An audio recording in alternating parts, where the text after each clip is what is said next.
रात का सन्नाटा था, जिसे रह रहकर कड़कती बिजली चीर रही थी। बारिश इतनी तेज थी कि पत्तों की ओट भी बेकार हो चुकी थी। नन्हा कुकू चीखा, माँ, मेरा पैर फिसल रहा है, मैं गिर जाऊंगा। रानो चिड़िया ने अपने भीगे हुए पंखों से उसे कसकर दबाया। नहीं कुकू, अपनी आंखें बंद करो और मेरा पैर पकड़ लो। गुड़िया, तू भी मत डर, जब तक तुम्हारी माँ जिंदा है तुम्हें कुछ नहीं होगा। पर कुदरत के आगे रानो बेबस थी। एक जोरदार हवा का थपेड़ा आया और उनका घोंसला तिनका तिनका होकर अंधेरी खाई में जा गिरा। रानो अपने बच्चों को लेकर मुश्किल से एक मोटी टहनी पर जा टिकी। सूरज निकला पर जंगल की रौनक गायब थी। हर तरफ टूटे हुए घोंसले और रोते हुए पक्षी थे। पूरा जंगल शमशान जैसा लग रहा था। सभी पक्षियों के घर टूट चुके थे। रानो अपने बच्चों के साथ गीली जमीन पर बैठी रो रही थी। माँ, अब हम कहाँ सोएंगे? बहुत ठंड लग रही है। धैर्य रख बेटे, मैं कुछ ढूंढती हूँ। रानो तिनके खोजने निकली। तभी उसकी नज़र एक झाड़ी के पीछे चमकती हुई हरी घास पर पड़ी। वो घास साधारण नहीं थी, उसमें से धीमी सुनहरी रोशनी निकल रही थी। जैसे ही रानो ने उसे छुआ, एक मधुर आवाज़ गूंजी। रानो, तुम्हारी ममता और ईमानदारी देख मैं तुम्हारी मदद करना चाहती हूँ। मुझे ले जाओ, मैं तुम्हारे लिए ऐसा घर बनाऊंगी जिसे कोई तूफान नहीं तोड़ पाएगा। रानो की आंखें फटी रह गई। उसने जल्दी जल्दी वो घास इकट्ठा की और पेड़ की एक मजबूत टहनी पर अपना घर बुनने लगी। देखते ही देखते एक सुंदर चमकता हुआ हरा घास का घर तैयार हो गया। जैसे ही रानो ने उस घास से अपना घर बनाया, वो मोतियों की तरह चमकने लगा। तभी वहाँ कालू कौवा आया। वो हमेशा दूसरों की तरक्की से जलता था। अरे वाह रानो, कल तक तो दाने दाने को मोहताज थी, आज महल बना लिया। ये घास कहाँ से लाई? कालू भाई, ये जादुई घास है। इसने मेरी परेशानी देख मेरी मदद की है। देखो, बच्चे अब सुरक्षित है। इतनी सुंदर चीज इस गरीब चिड़िया के पास?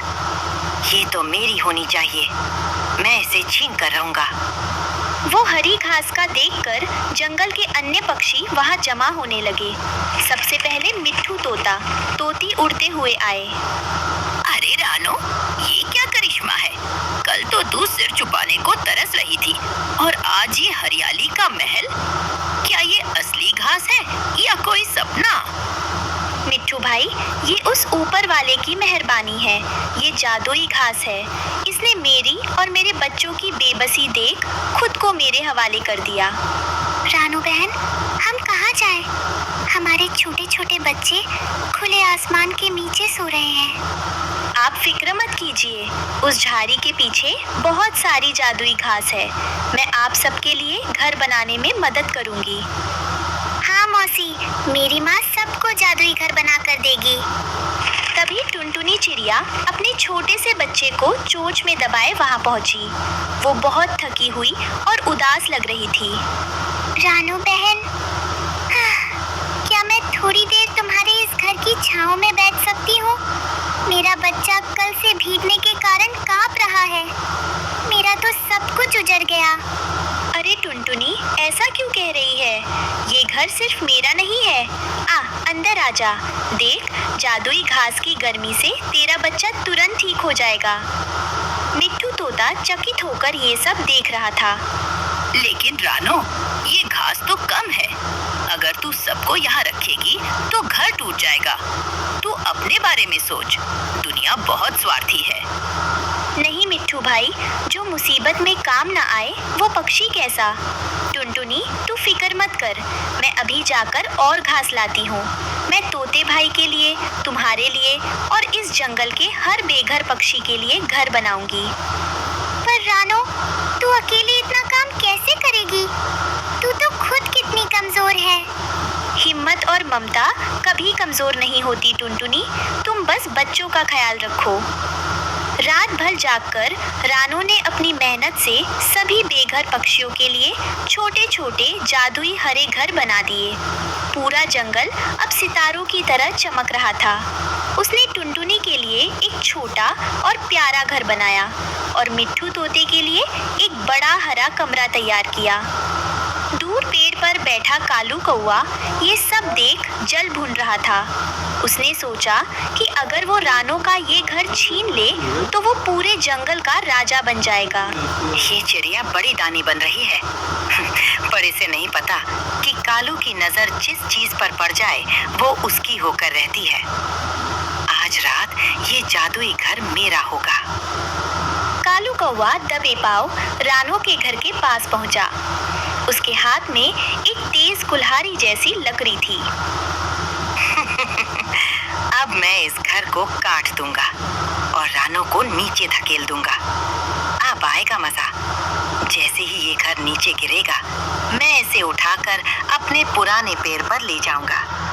ये जादुई घर तो सिर्फ मेरा होगा। उसने जोर से रानू के घर की जड़ पर वार किया, लेकिन जैसे ही लकड़ी घास से टकराई एक जोरदार बिजली कड़की। लालची कालू, ये घर सिर्फ मेहनत और नेक दिल वालों के लिए है, चोरों के लिए यहाँ सिर्फ सजा है। अचानक घास से लपटें जैसी निकली और कालू को हवा में उछाल दिया। बचाओ बचाओ रानू, मुझे बचाओ, मेरे पंख जल रहे हैं। बचाओ रानू, मुझे बचाओ, मेरे पंख जल रहे हैं। रानू और बाकी पक्षी जाग गए। रानू ने तुरंत पानी लाकर कालू पर डाला। कौन है वहाँ? वो मैं तो बस देख रहा था कि घर मजबूत है या नहीं। झूठ मत बोलो कालू भाई, तुम्हारी आंखों में लालच साफ दिख रहा है। रानू बहन ने सबके लिए घर बनाया और तुम उसका घर उजाड़ने चले थे। अचानक वह जादुई घास बोलने लगी। उसकी आवाज पूरे जंगल में गूंज उठी। सावधान कालू, इस घर की दीवारें रानू की मेहनत और दुआओं से बनी है। अगर तुमने इसे छुआ तो तुम पत्थर के बन जाओगे। कालू थर थर कांपने लगा। रानू बाहर आई और उसने देखा कि कालू डर के मारे अधमरा हो रहा है। कालू भाई, क्यों इतनी नफरत पाल रखी है? अगर आपको घर चाहिए था तो बस एक बार कह देते, मैं आपके लिए भी वैसा ही घर बना देती। मुझे माफ कर दो रानू। मिट्ठू भाई सही कहते थे, मैं स्वार्थी हूँ, पर तुम्हारी अच्छाई ने आज मेरी आंखें खोल दी। क्या तुम मुझे माफ करोगी? रानू, इसे माफ मत करना, ये बहुत चालाक है। नहीं मिट्ठू भाई, जो अपनी गलती मान ले उसे मौका देना चाहिए। कालू भाई, कल सुबह हम सब मिलकर आपके लिए भी एक सुंदर जादुई घर बनाएंगे। सुबह हुई तो पूरा जंगल रानू का सबसे बड़ा रक्षक बन गया था। टुनटुनी और मिट्ठू ने मिलकर रानू के सम्मान में